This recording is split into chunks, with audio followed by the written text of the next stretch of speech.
जय हिंद दोस्तों, मैं मनीष कुमार आप सभी को आपके अपने YouTube चैनल समापन विद्यापीठ में तहे दिल से स्वागत करते हैं। जी हाँ दोस्तों, आज हम लोग प्रीवियस ईयर क्वेश्चन एनालिसिस करेंगे दोस्तों और जानेंगे कि आखिर किस प्रकार के प्रश्न पिछले वर्ष पूछे जा रहे हैं दोस्तों और इस वर्ष किस प्रकार के प्रश्न आने की संभावना है दोस्तों। एक रूपरेखा दोस्तों हम लोग के सामने प्रस्तुत हो जाता है यदि देख लेते हैं तो। दोस्तों आइए देखते हैं और जानते हैं दोस्तों। सब प्रथम मैं बता दूं, आज जो हम लोग पढ़ रहे हैं दोस्तों, पढ़ के नहीं रहे हैं दोस्तों, क्वेश्चन एनालिसिस जो कर रहे हैं दोस्तों, तो ये है दोस्तों ईदगाह पाठ का जो पाठ हम लोग पढ़े हुए हैं दोस्तों। ईदगाह तो ईदगाह का ही है। तो पिछले क्लास में हम लोग पढ़े हुए थे दोस्तों, मुंशी प्रेमचंद की ही रचना है। बड़े घर की बेटी भी दोस्तों मुंशी प्रेमचंद की ही रचना है दोस्तों। तो वही है दोस्तों। तो देखिए 2016 से लेकर 2023 तक किस प्रकार के प्रश्न पूछे गए हैं दोस्तों, उसको एक बार देख ले।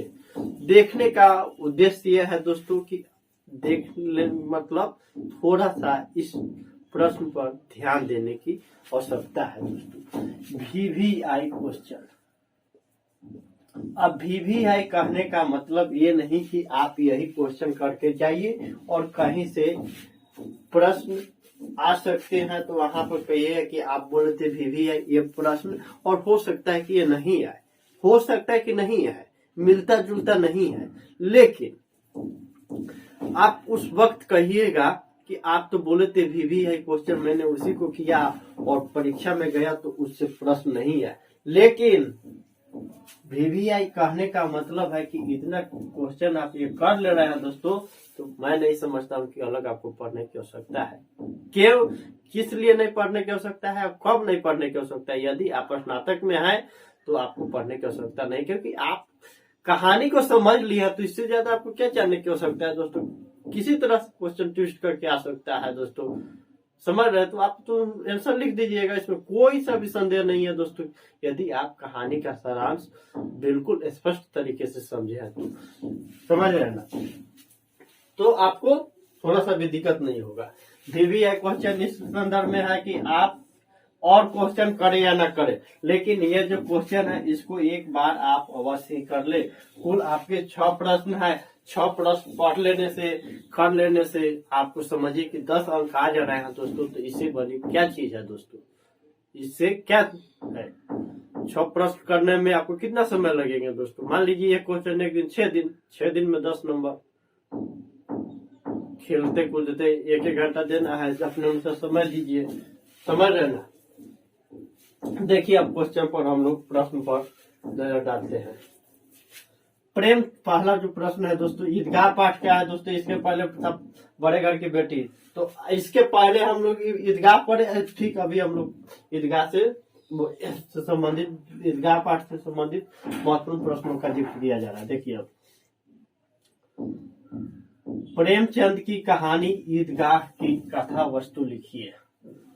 प्रेमचंद की कहानी ईदगाह की कथा वस्तु लिखिए। तो कथा वस्तु में क्या था, वो अमीना और हामिद के बारे में कैसे कहानी था, मार्मिक था, अनाथ बच्चों की कहानी, तो उसको पूरा जिक्र कर देना है कि कैसे हामिद अपने बाल्यावस्था में ही कितना परिपक्व हो गया था दोस्तों। तो उसका जिक्र करते हुए दोस्तों उसको लिखिएगा।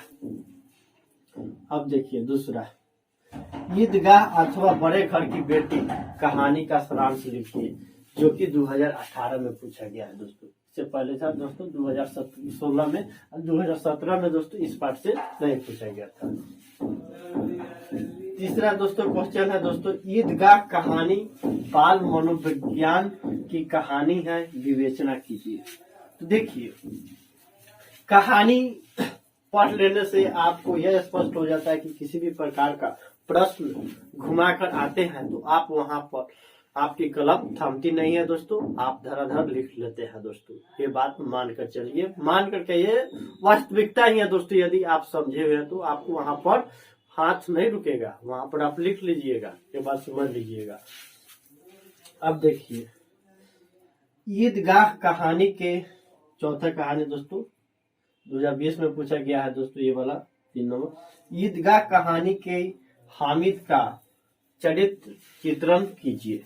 हामिद कैसा लड़का था, कैसा संयमित लड़का था, कैसे वो मेले में जाता है, तो उनके अनेक साथी हैं, उनके जो दोस्त हैं दोस्तों, तरह तरह के खिलौने खरीदते हैं, तरह तरह की मिठाइयाँ खाते हैं, झूलो झूलते हैं, आनंद अपने आनंदित करते हैं, लेकिन ये 3 आने ही लेकर जाता है और कैसे लौट कर आ जाता है, तो वही वाला है, उसका जिक्र एक बार कर दीजिएगा।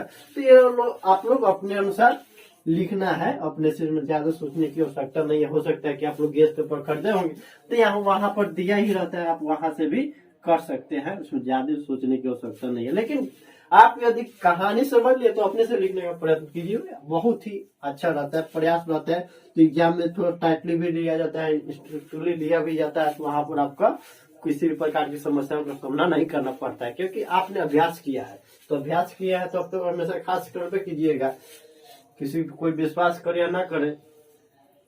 अब देखिए 5वां क्वेश्चन देखिए, 5वां प्रश्न पर नजर डालिए दोस्तों। देखिए, ईदगाह बाल मनोविज्ञान का उद्घाटन करने वाली कहानी है। इस कथन की विवेचना कीजिए, जो कि 2022 में पूछा गया है। तो देख रहे हैं ना,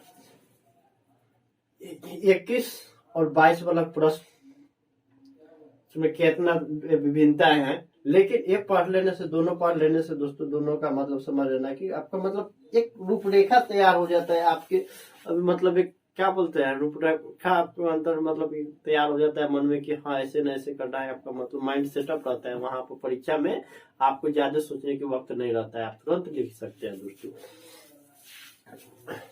अब देखिए 6 नंबर दोस्तों, देखिए ईदगाह कहानी बाल मनोविज्ञान की कहानी है, विवेचना की। अब देखिए 4-5 में थोड़ा विभिन्नता था, लेकिन 6 और 5 में देखिए थोड़ा सा यहाँ पर केवल विभिन्नता है, मतलब कहानी पूछने का, प्रश्न पूछने का तरीका थोड़ा सा बदल दिया। देखिए ट्विस्ट कर दिएगा।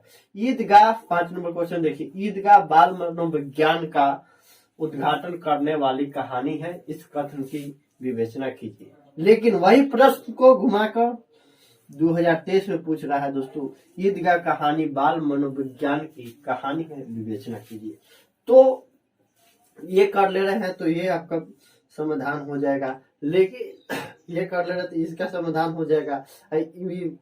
हामिद का चित्रण कर ले रहा है तो इसमें भी आप लोग इसका जिक्र कर लेंगे, करना ही है दोस्तों, क्योंकि 10 अंक का प्रश्न आते हैं एक चैप्टर से, तो 10 अंक के लिए तो आपको लिखना पड़ेगा ना थोड़ा सा। 6 पेज, 5 से 6 पेज लिखिए, उससे ज्यादा क्या लिखिएगा। हो गया दोस्तों। तो देखिए अब रही बात की, देखिए कभी क्या होता है कि ईदगाह या अथवा ये दोनों में शरीर रहता है कि देखिए दोनों में से कोनो एक रह जाता है, तीसरा चैप्टर, दूसरा कोई चैप्टर आ सकता है। ऑप्शन एक के प्रश्न में 2 ऑप्शन है, तो आप दोनों चैप्टर पढ़ के गए हैं, कोई एक लिख सकते हैं दोस्तों, इसमें थोड़ा सा भी आपको प्रश्न छूटने की संभावना नहीं है दोस्तों। ये बात समझ रहे हैं ना दोस्तों। तो एक बार इसका स्क्रीनशॉट ले ले दोस्तों।